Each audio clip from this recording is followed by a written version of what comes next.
Olá, eu sou Juliana Pimentel, advogada. Estou aqui para apresentar mais um episódio do canal As Irmãs do Previdenciário. E hoje nós temos a honra, a alegria de receber duas convidadas muito especiais que dominam muito o assunto referente à pessoa idosa. Aqui no nosso canal a gente fala de direito previdenciário e falamos também dos direitos das pessoas idosas. E é com muita alegria e gratidão que a gente vai receber a nossa querida amiga, ex-senadora, ex-deputada e hoje diretora de turismo da Prefeitura Municipal de Vitória, Luzia Toledo. Seja muito bem-vinda. Doutora Juliana. E vamos receber também a doutora Sandra Maria Ferreira, que é promotora de justiça, especialista na causa da pessoa idosa. Bem-vinda, doutora Sandra, obrigada. Obrigada, doutora Juliana, é um prazer estar aqui. Prazer é todo nosso, que alegria, como eu disse, né, receber essas duas mulheres maravilhosas, referências, né? A Luzia Toledo, referência aí na política, 40 anos na política, muito envolvida com a causa da pessoa idosa, junto ao Asilo de Vitória. Nós vamos falar sobre isso também. E a doutora Sandra, promotora de justiça e empenhada na causa das pessoas idosas, está aí como promotora fiscalizando e apoiando as pessoas idosas. Importante tê-las aqui. Luzia Toledo, querida, conta pra gente como começou o seu amor pela causa da pessoa idosa. Olha, começou pela presidente. Na minha família, sempre fui muito amiga da família Ayub.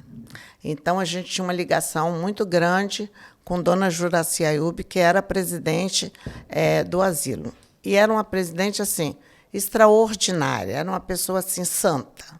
Sabe aquela pessoa que se dedica a uma causa, mas ela não se dedica à causa por si, mas que ela vai lá em quem está lá e sabe a vida de cada um, beija cada idoso. Então, eu tive assim, um privilégio de ter entrado na instituição pelas mãos de Dona Juraci Ayub.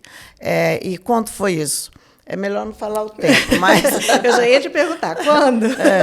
Foi em 1975. Eu voltei do Rio, eu era dito do governo do Espírito Santo, no Rio de Janeiro.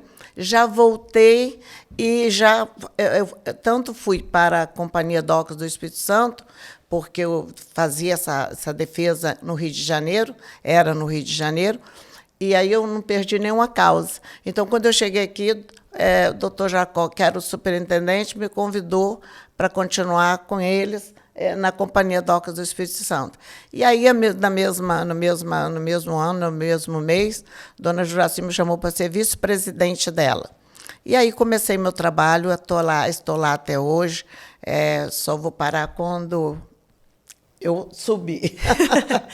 Coisa linda, né? O seu amor por essa causa da pessoa idosa me inspira, e eu tenho certeza que inspira muitas pessoas. Que por onde a gente passa que fala Luzia Toledo, as pessoas fazem referência do asilo, né? Do asilo dos idosos. É verdade. Tenho muito orgulho disso. Muito bom. Muito orgulho, muito orgulho. E é uma instituição que ela é uma referência para o Brasil, né? Nós tivemos muita sorte, porque eu falei de Dona Juraci Ayub, mas todos os nossos presidentes foram muito bons. Antigamente, nós éramos geridas por uma congregação. Então, quando eu cheguei, eu já encontrei a irmã Chiesa, que era uma irmã, assim, literalmente comprometida com a causa.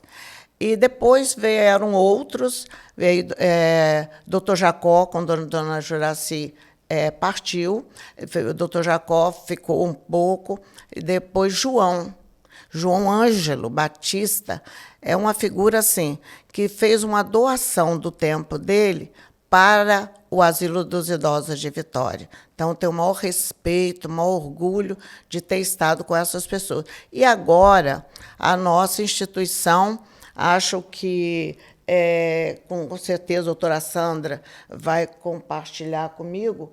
Agora, essa gestão é uma gestão profissional. Quando o doutor Zé Armando chegou Isso aí foi uma visão de alguns empresários, Gilson Mansur, Rogério Menezes e doutor Zé Armando. Então, esse grupo já chegou querendo mudar o formato da administração. E foram devagar, devagar, devagar. Hoje nós temos aquele exemplo com aquela festa que nós fizemos agora, comemorando os 85 anos do asilo, a presença de quem estava lá. O que significa isso? É que a instituição ela tem o respeito da sociedade de Vitória e do Espírito Santo. Eu acho que nós somos referência para o Brasil. É verdade. De fato, é uma referência e as pessoas que ajudam, né, acreditam que realmente é um serviço que é uma doação que vai dar frutos, né? Então, todo mundo... É tanta gente que ajuda o asilo, né? Que a gente não faz nem ideia. Eu posso me recordar de quando eu era menina ainda, eu devia ter aqui uns 9, 10 anos, por aí, eu já participava do serviço no asilo voluntário pela paróquia, que eu frequentava a paróquia Nossa Senhora das Graças, ali em Jucutuquara, né? E aí eu fui aluna do Colégio Salesiano também, que tinha uma ligação grande, né, com o asilo também, das realizações das missas aos domingos. Então, assim, eu também já tive contato com o asilo na minha infância, né, e hoje poder também estar ali envolvida, né, retomar esse trabalho voluntário ali no asilo, para mim também é uma alegria muito grande, né? Estive aí como presidente da Comissão das Pessoas Idosas, da OAB, né, na gestão anterior do presidente Risk, do ex-presidente Risk, e lá desenvolvemos também um trabalho com o asilo, né, em parceria com a OAB, que foi muito bacana. Inclusive, né, um fruto do nosso trabalho lá é a cartilha, né, essa cartilha aqui, que nós ainda temos um material pronto, né, que pode ser divulgado, porque é um material informativo. E aí fizemos esse material aqui junto com a Delegacia Especializada de Proteção à Pessoa Idosa. Então, assim, faz parte da minha vida também. Eu acredito que muitas pessoas, né, podem falar a mesma coisa. A senhora, né, doutora Sandra também, com o trabalho junto à Promotoria de Justiça, visita o asilo também sempre, né, doutora Sandra? Sempre vejo a senhora lá. Conta um pouquinho para a gente do seu trabalho, assim, como promotora de justiça e também envolvendo essas instituições. Tem o asilo, tem outras casas também, né? Tem.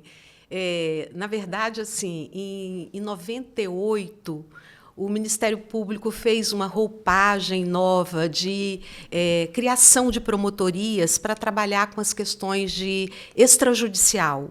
E aí, então, implementou as políticas especializadas em defesa dos direitos do idoso, da pessoa com deficiência e de demais políticas de minorias. Nessa época, eu atuava numa outra promotoria como titular, e essa promotoria do idoso ela estava vaga. E aí eu me propus a responder pela promotoria, né, ainda em Cariacica. E lá eu despertei por essa questão e comecei a atuar na promotoria, mesmo não ainda titular. E a partir daí comecei a estudar a questão, fui fazer meu mestrado, e então veio a edição do Estatuto da Pessoa Idosa, né, em 93. Então, a partir daí, o Ministério Público assumiu esse papel de curador, né, de fiscal, de propor as fiscalizações e propor o cuidado e a vigilância sobre os direitos da pessoa idosa. Então, hoje, eu sou titular da Promotoria da Pessoa Idosa e Pessoa com Deficiência de Vitória. Atuo já desde essa época, de 2002, né, da época que eu concluí meu mestrado. E, assim, refletindo já durante esse período em que eu estou atuando nessa área, aí você começa a fazer uma reflexão.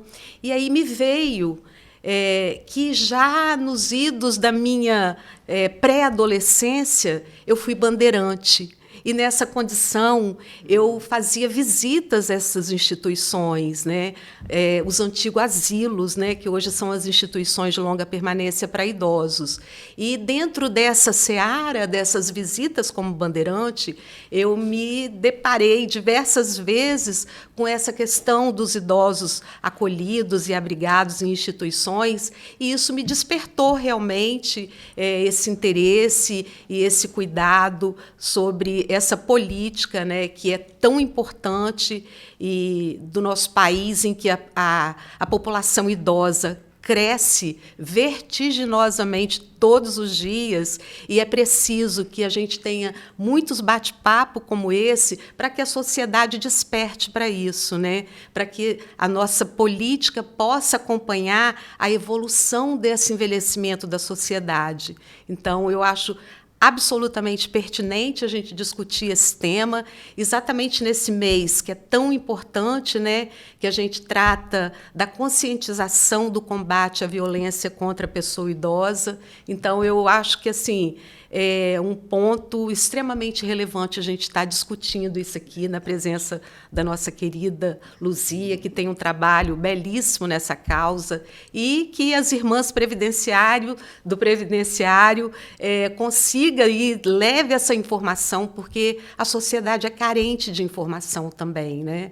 Então, eu acho extremamente relevante o nosso bate-papo aqui hoje. Que bacana, é isso mesmo, doutora Sandra. É um assunto extremamente relevante, importante, né? Assim como a gente fala muito sobre a violência contra as mulheres, né? E que despertou nas mulheres assim um pensar de que estava sofrendo violência sem saber que estava. Eu penso que é da mesma forma a causa da pessoa idosa. Às vezes tem muitas pessoas idosas que estão sofrendo algum tipo de violência e não sabem por falta de informação. Por isso que a gente está aqui, né? Então, assim, é um mês, de fato, muito importante da conscientização da violência contra as pessoas idosas. Nessa cartilha, a gente traz alguns exemplos também, alguns tipos de violências, né, contra as pessoas idosas, que vai muito além da física, né, que é a agressão física. Tem a violência financeira, né, que muitas pessoas idosas sofrem, a violência psicológica, a ameaça, né, que muitas vezes acontece dentro da própria casa da pessoa idosa. Então, é um assunto que a gente precisa falar para que o idoso tenha coragem de buscar os meios, né, próprios para poder pedir ajuda, né? Não vale ou a mulher agredida ou o idoso agredido ficar dentro da própria casa refém dessa situação.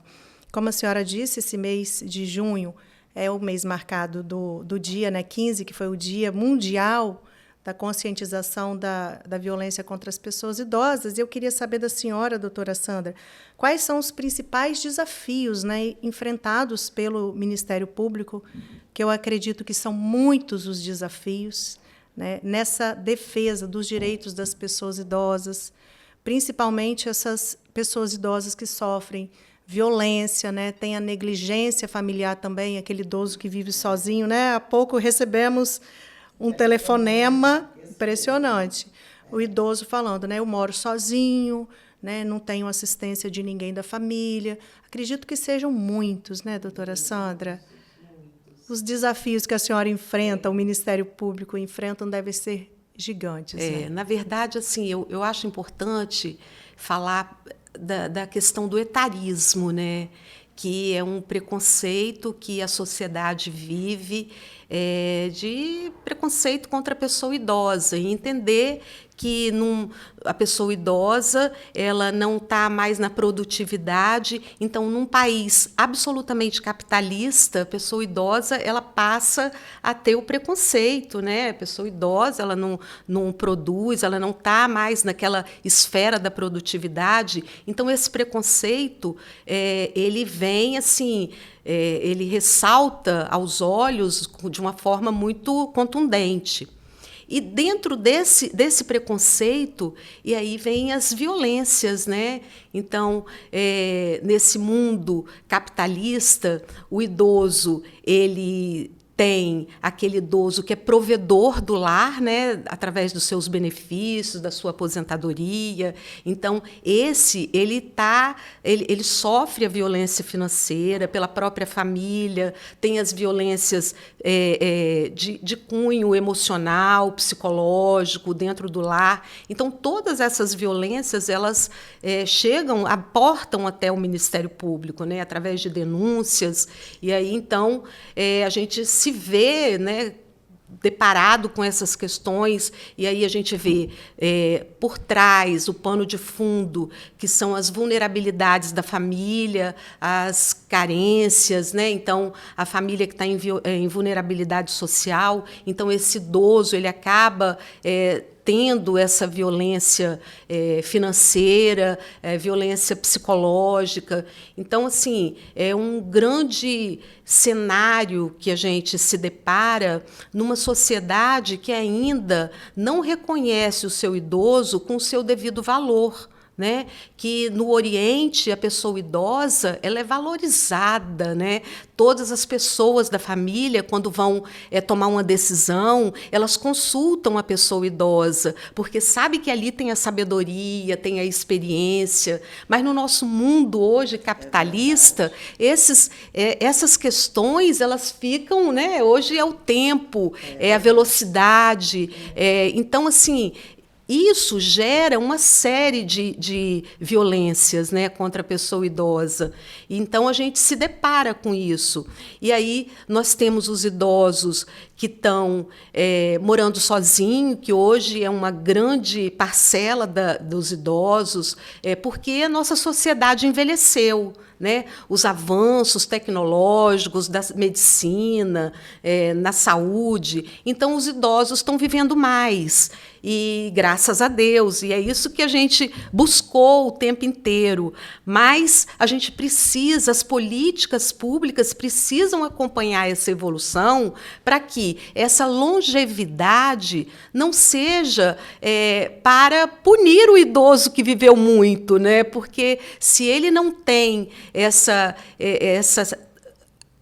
a sociedade pronta para receber esse idoso, as políticas públicas prontas para receber esse idoso, acaba que a longevidade passa a ser uma penalização.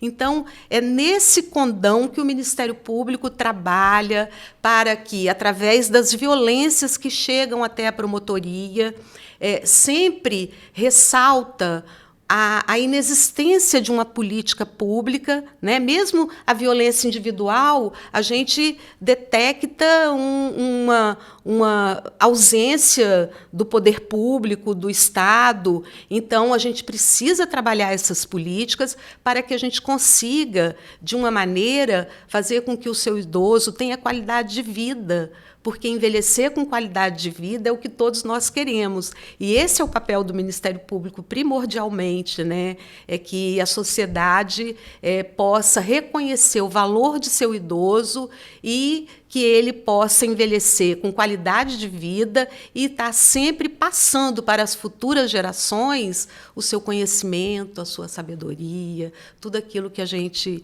reputa como valioso, que não tem preço, né, esse conhecimento. Então, nesse condão que o Ministério Público tem atuado. Muito bacana. Luzia, fala para a gente, assim, na sua visão, né, como uma mulher na política há 40 anos, o exemplo de política, falando nisso, parabéns, tá? Obrigada. E agradeço, né, em nome de toda a população capixaba, tudo que a senhora fez e faz pelo povo capixaba.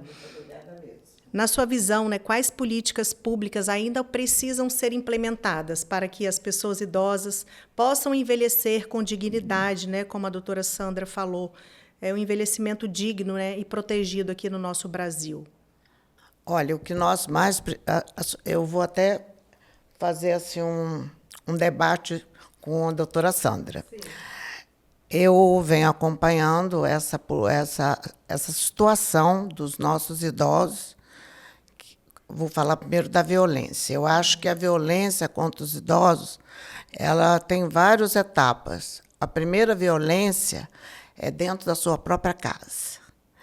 Qual é a violência? Qual é a primeira violência? É marginalizar o idoso. Tipo assim, vovó, não estou com tempo para lhe ouvir. Aí essa idosa vai atrás da filha.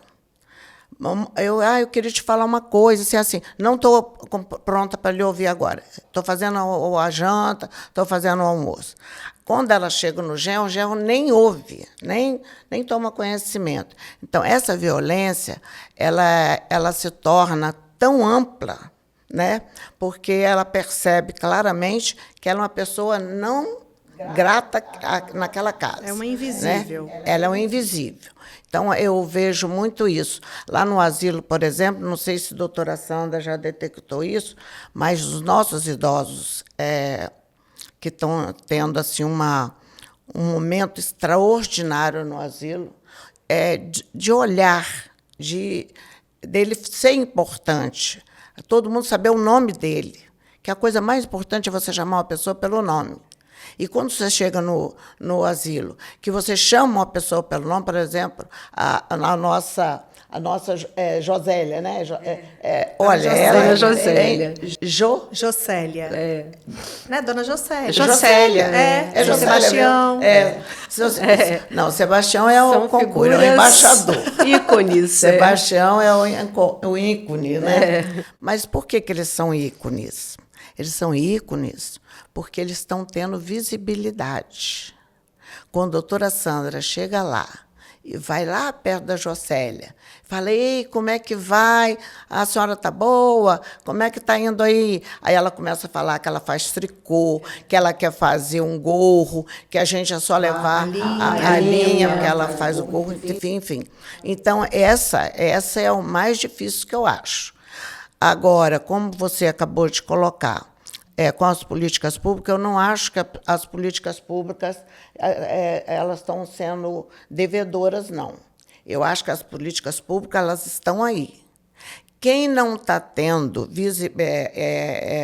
a oportunidade de exercê-las são os nossos gestores. Eu me lembro que quando deputada, que eu tinha uma interação de emendas parlamentares, de visita a todas as instituições, asilo,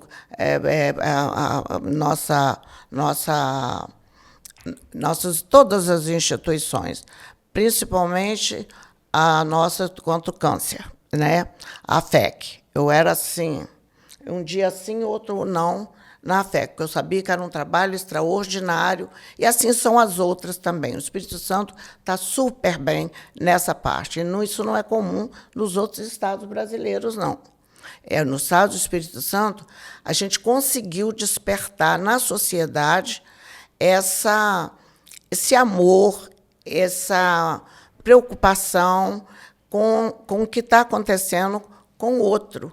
Então, acho que isso é muito importante. E aí, quando você fala em políticas públicas, eu diria que falta estrutura.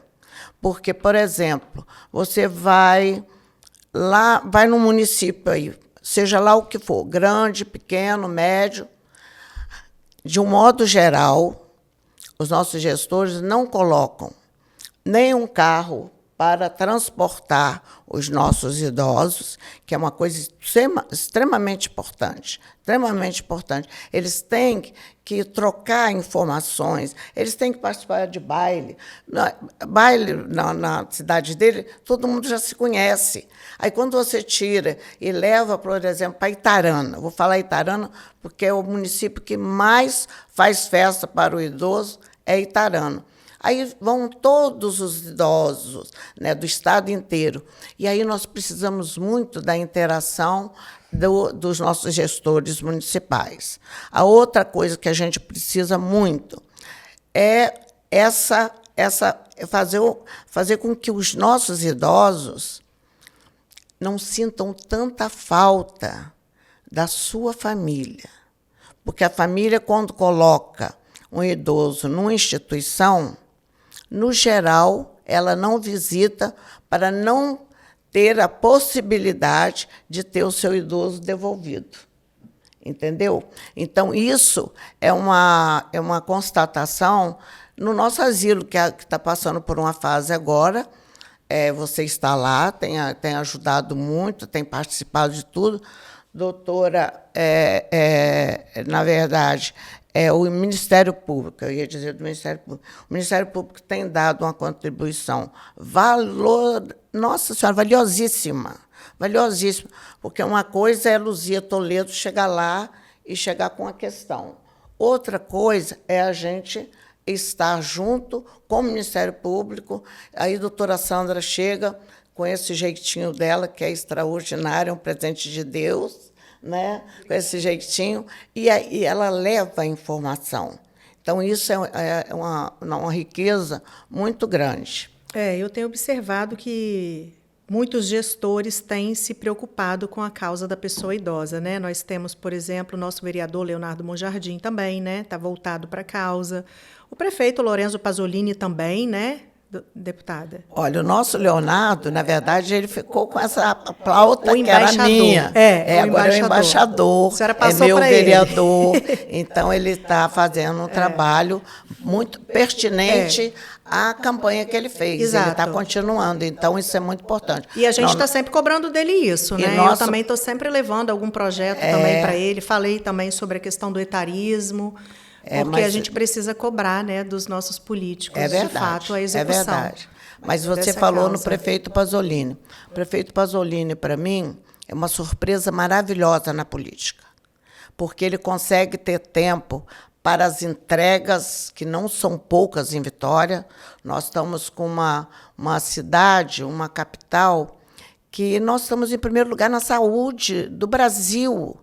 Então, isso, cada pessoa que sabe, que percebe esses avanços, ficam impressionados, porque é uma coisa diferente, nós não tínhamos visto isso ainda, né, doutora Sandra? Nós que estamos tanto tempo, né, na LIDE, a gente não tinha visto ainda. Ele não só participa de tudo, como abriu a parte financeira da contribuição da Prefeitura de Vitória para o asilo. E o fato dele estar presente também, sempre, deu autoestima aos nossos idosos, porque nossos idosos, a maioria não, mas uns 30% tem a mente saudável, o corpo não corresponde mais, não grita, mas a cabeça tá igual. Então, ele sabe que ele está tendo a presença do prefeito, do governador, do vereador. Isso fez com que nós estivéssemos vivendo, neste momento, um momento assim, abençoado. Ou seja, nossos idosos estão sorrindo de verdade. Você chega lá, você conversa com um, com outro, e eles estão felizes. Era isso que faltava. Era isso que faltava. Porque a pessoa tem que ser feliz aonde estiver. Você não pode ser apenas uma pessoa ali, mais uma pessoa. Você tem que ser a pessoa. E isso que está acontecendo hoje no nosso asilo. E aí eu aproveito, com a sua paciência, Juliana, para convidar. A nossa sociedade tem estado muito presente no asilo, mas nós queremos colocá-lo à disposição da sociedade de Vitória, para conhecer o trabalho, para conhecer, por exemplo, a parceria da FAESA com o asilo, que é uma parceria verdadeira, uma parceria de coração, e de tudo que o asilo está precisando, eles estão lá oferecendo. Então, eu falei da FAESA, porque a FAESA está encostada ali no asilo, mas tem muitas outras empresas que estão nos ajudando. Então, Juliana, falta estrutura, falta as pessoas terem conhecimento das políticas públicas que foram colocadas à disposição dos nossos idosos, não só dos nossos idosos, mas de toda a clientela que precisa do governo, né? Agora, precisa de estrutura, e isso aí é uma coisa que a gente vem debatendo muito, e eu até agradeço pela pergunta, e acho que tem que chamar mais gente para você realmente ouvir até um idoso, o que está faltando? O que você sente falta? Eu acho que seria uma coisa importante. Podemos propor uma audiência pública, né? Podemos, né? Pedir ao Jardim para nos chamar. Anotar. Muito bom, muito obrigada pela sua contribuição, Luzia Toledo. Doutora Sandra, vamos falar agora para as pessoas que estão aqui nos assistindo sobre a questão dos canais de denúncias, né? Como que uma pessoa que, de repente, precisa chegar até o Ministério Público, como que faz para chegar uma denúncia para a senhora lá no Ministério Público para tomar alguma providência? E uma outra situação também, e aí eu lanço a pergunta para as duas, muitas pessoas nos procuram, e eu acredito que para as senhoras também, para vocês também, né? Sobre a questão assim de porta de entrada, né? Preciso internar alguma pessoa idosa, né? Preciso de conseguir uma casa para uma pessoa idosa residir. Qual é essa porta de entrada? Por onde começar? A porta... Posso? A porta de entrada é o CREAS. Antigamente, eu sou de antigamente, era assim, chegava lá no asilo, nós mesmos fazíamos um cadastro, via as condições da família, a renda per capita, e nós mesmos fazíamos esse trabalho. Hoje não, que eu acho até que foi uma coisa importante, porque ter um órgão para ser o organizador dessa política pública é muito importante. Hoje é o CREAS. Então, tem um caso, você disse que era para perguntar, eu vou até falar o nome dela aqui, não tem importância, porque ela vai ficar até feliz. Nós temos uma chefe de cozinha que entrou no asilo agora, a Cleide. Cleide escreveu na Tribuna durante muito tempo sobre a profissão, né, de chefe. Fez vários eventos, e nós ali, sempre presentes, nas nossas casas, na própria Tribuna, o pessoal da Tribuna, enfim. Era conhecida demais. Ela acabou ficando absolutamente só. Absolutamente só. E aí, num momento... Tem 4 anos que eu falei com ela assim, olha, não tem outro caminho.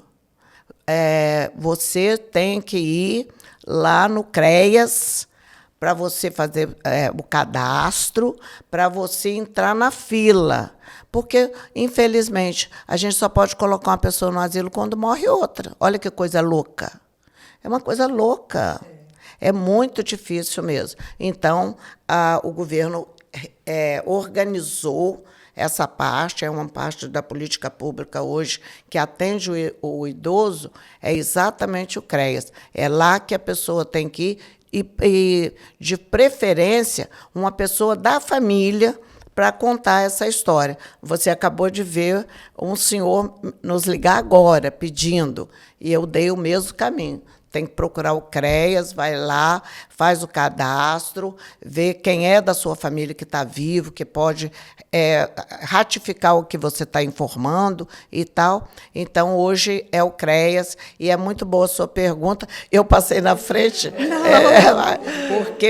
porque é muito importante que a sociedade saiba disso, porque eles ficam atrás da gente. Nós não botamos mais, não temos esse poder. O poder é institucional. É através do CREAS, começa no CREAS. Bacana, isso aí. Informação muito importante. Obrigada, Luzia.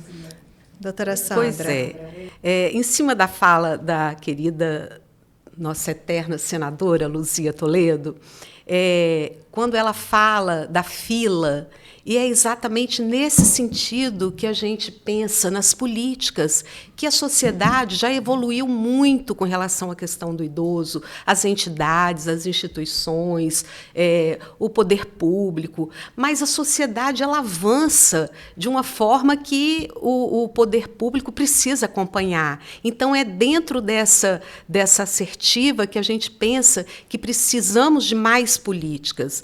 Hoje, por exemplo, a fila para entrar numa instituição de acolhimento é grande. Então, a gente precisa de outras alternativas, né? Hoje, a Política Nacional da Pessoa Idosa, que data de 94, então nós temos mais de 30 anos, e lá estabeleceu diversas formas de acolhimento, diversas formas de que a pessoa possa ser, numa situação de modalidade não asilar, né, que ela não tem necessariamente que sair da família, mas que ela possa ir para um centro-dia e passar o dia enquanto a sua família trabalha e à noite ela retornar para casa, né? Então, essas são políticas que o nosso município ainda precisa avançar, o nosso estado precisa avançar, né? Então, hoje, nós temos até uma situação que eu assim entendo bem pertinente, né? Nós tivemos um caso no interior que um idoso morava com seu filho, né? E o filho saía todos os dias para trabalhar, porque ele era o provedor da casa. E aí ele saía, o seu idoso ficava sozinho em casa enquanto ele saía para trabalhar. E a equipe, né, do município, que tem essa ronda, que procura fazer a busca ativa dos idosos que estão sozinhos, e aí detectou esse idoso todos os dias sozinho em casa. Então, o filho começou a ser notificado para comparecer no CREAS. E aí, o filho faltou o serviço para ir ao CREAS, porque foi notificado, e lá ele foi orientado: o senhor não pode deixar seu pai sozinho em casa, precisa de ter uma pessoa com ele. E ele sempre justificando: mas eu tenho que trabalhar, porque é ele que coloca a comida dentro de casa. E aí isso se repetiu por algumas vezes. E aí ele foi demitido. Ele perdeu o emprego, né, porque ele estava faltando muito para atender o pai. Então, assim, se tornou mais uma questão que a sociedade, que o poder público precisa resolver, porque ele que geria, que sustentava aquela casa, e aí ele foi demitido. Então, a partir daí, a gente vislumbra dessas questões individuais, a gente vislumbra a necessidade de se avançar em políticas, né? Então, a gente precisa de outras alternativas, porque hoje a fila para institucionalizar ela é longa. Então, como a nossa querida Luzia falou, a gente precisa que um idoso morra para ter vaga para entrar o outro. Então, a gente precisa de mais instituições, a gente precisa de outras modalidades de acolhimento. Então, a gente precisa... E, assim, não que o município, o Estado, a sociedade não tenha avançado. Ela tem avançado, mas a gente precisa de mais. Tanto que hoje, por exemplo, falando da porta de entrada, nós temos... os CREAS do município de Vitória, nessa gestão, vão ser inaugurados novos CREAS com acessibilidade plena, em locais onde de fácil acesso. Então, assim, o Ministério Público tem acompanhado essa política que está sendo implantada pelo município de Vitória, e, assim, é louvável, mas a gente precisa de mais. E aí, como porta de entrada das denúncias, nós temos os CREAS, né? Mas também temos o Ministério Público. O Ministério Público pode ser feito através da ouvidoria do Ministério Público no site do MP, www.mps.mp.br. Lá tem ouvidoria, onde você pode fazer as denúncias, que ela será encaminhada para o promotor daquele território, daquele município, né? Que aí abrange todo o estado do Espírito Santo. O Ministério Público tem essa capilaridade nos municípios, com suas promotorias, e temos também o 127, que é um canal direto do Ministério Público, onde pode ser feitas denúncias. E essas denúncias são extremamente importantes, porque é através delas que chega ao conhecimento do promotor as violações de direito para que a gente possa tomar as nossas providências. Bacana, doutora Sandra. É importante que nessas denúncias também, assim, se o fato for escrito, né, que seja documentado também, né, uma prova documental, que aí já facilita bastante o trabalho do promotor que vai executar aí o trabalho. O máximo de informações possíveis. O máximo de informações possíveis. Muito bom. Informação rica, então, para quem aí está nos assistindo, né, doutora Sandra, representante do Ministério Público, trouxe para a gente 2 canais de denúncias que podem ser feitos para denunciar algum tipo de violação contra as pessoas idosas, que é o telefone 127, e também através do site do Ministério Público do Espírito Santo. Nós temos também aqui o Disque 100, que é de direitos humanos, o Disque 190, que é em caso de emergência, né, ligar para o CIODES também, para a polícia. Temos também aqui o Ministério Público Estadual, como eu disse, 127. Enfim, é importante que a violência contra a pessoa idosa seja denunciada.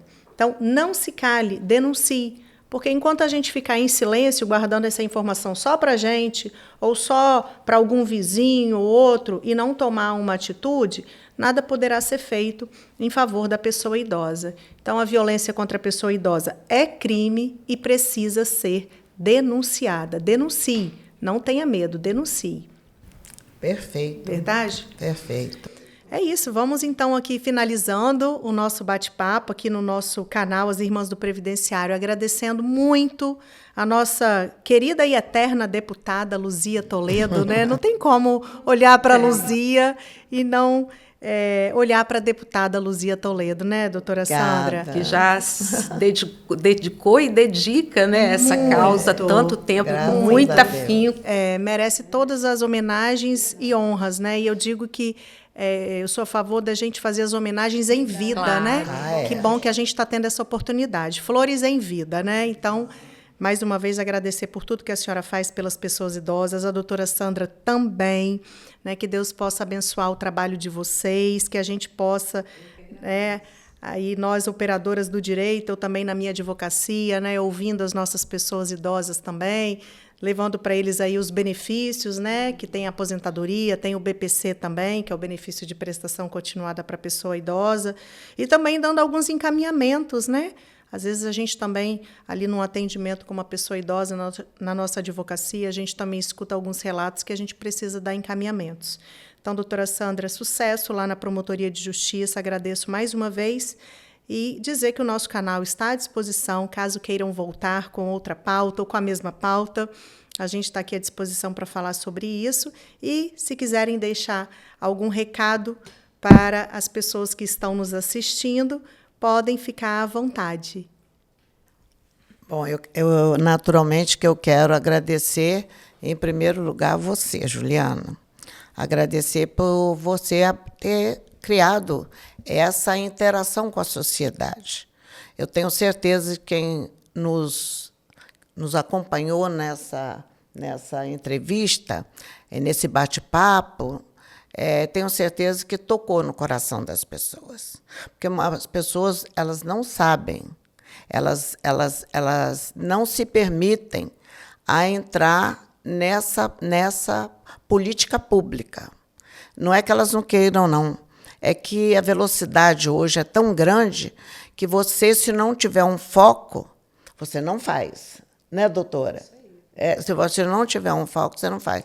Então, quero aproveitar para te dar os nossos cumprimentos. Você tem ajudado muito o nosso asilo e nós estamos muito gratos a você pela sua presença física e a presença também aqui nesse programa, nessa cartilha que você criou na OAB, né? Eu quero até mostrar aqui, olha, nessa cartilha tem absolutamente todas as questões ligadas ao nosso idoso, à nossa idosa. E foi aqui nessa cartilha que nós vimos todos os mecanismos onde o idoso pode ser socorrido, né? Então, é muito importante que cada um de vocês que viu esse programa se intere mais. Pode ligar para mim, não vou falar para ligar para a doutora, não. Ela é promotora.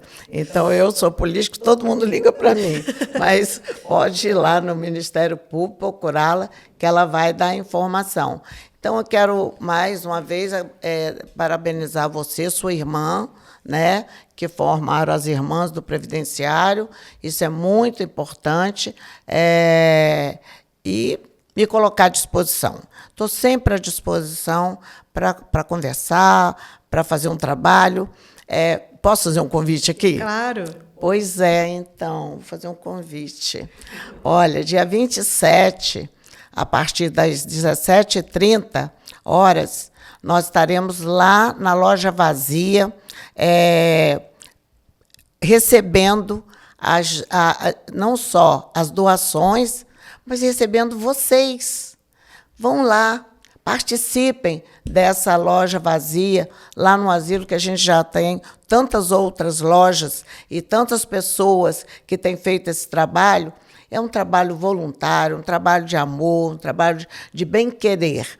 E eu aguardo vocês lá, que eu vou ser a primeira a estar na loja vazia. Já convidei a doutora Juliana e já convidei a minha amiga olha, o tempo, para estar lá conosco no dia 27. Muito obrigada, Juliana. Muito obrigada, de verdade, a essa pessoa que é uma pessoa assim. Eu tive a felicidade de estar junto, acho que desde o começo. Desde o começo, não foi? Foi, desde o TAC do asilo, né? Sabe, doutora Sandra está na minha vida há muito tempo. Ela que não é muito disso, e os bailes, né? Nós não fizemos poucos bailes, fizemos 24 bailes em benefício do asilo. Foi uma coisa muito importante. Vou fazer esse ano ainda, hein? Deus quiser. Muito obrigada, querida. Obrigada. Parabéns. Estão acompanhando. Tem que retomar os bailes, né? Retomar os bailes. Retornar os bailes. Doutora Sandra, pode deixar a sua mensagem final e agradeço mais uma vez a sua preciosa presença aqui no nosso canal, nesse bate-papo tão precioso. Obrigada. Eu que agradeço pelo convite. Fiquei muito lisonjeada por estar participando desse bate-papo, junto com a nossa querida Luzia Toledo, e agradeço imensamente por essa oportunidade e parabenizo muito o seu trabalho, a questão das irmãs do previdenciário, que é extremamente importante, um tema palpitante, principalmente para as pessoas idosas, onde que é um problema aqui crucial, né? Onde que a previdência sempre gera dúvidas e questionamentos, e a partir dessa questão você pode levantar inúmeras outras questões que afligem a sociedade no processo de envelhecimento. Então, parabenizo e digo que é uma grande honra estar aqui, porque é um arsenal de temas para a gente discutir. Teve muitos temas que eu gostaria de ter colocado sobre a questão da lei de cuidados da pessoa em demência, estado demencial. São temas que a gente precisa discutir, mas assim foi muito importante por levantar essa questão da violência contra a pessoa idosa, que a gente precisa discutir isso, e aí é um trabalho belíssimo que esse canal tem feito. Parabenizo e agradeço. E aí deixo aqui como recado que o Ministério Público é aquele parceiro da pessoa idosa para tratar das questões das suas aflições, dos seus da sua violação de direitos que ele sofre diariamente. Então, é no Ministério Público que ele pode fazer as suas denúncias para que a gente possa atuar dentro desse cenário. Então, fica aqui o site do Ministério Público, lá na ouvidoria, pode ser feito as denúncias, tem o 127, e pessoalmente nas promotorias de justiça também, que nós estaremos lá para recebê-los e tomar a sua manifestação, e então instaurar procedimentos e fazer as investigações necessárias. Parabéns e muito obrigada. Muito obrigada a vocês, que Deus possa abençoar o trabalho, né, e que possamos, então, voltar aqui no nosso canal para debater sobre novos assuntos, outros assuntos que envolvem as pessoas idosas, como a senhora falou, são muitos os assuntos, né? Obrigada, um beijo no coração de cada uma de vocês, que Deus abençoe e até uma próxima. Obrigada. Obrigada a todos.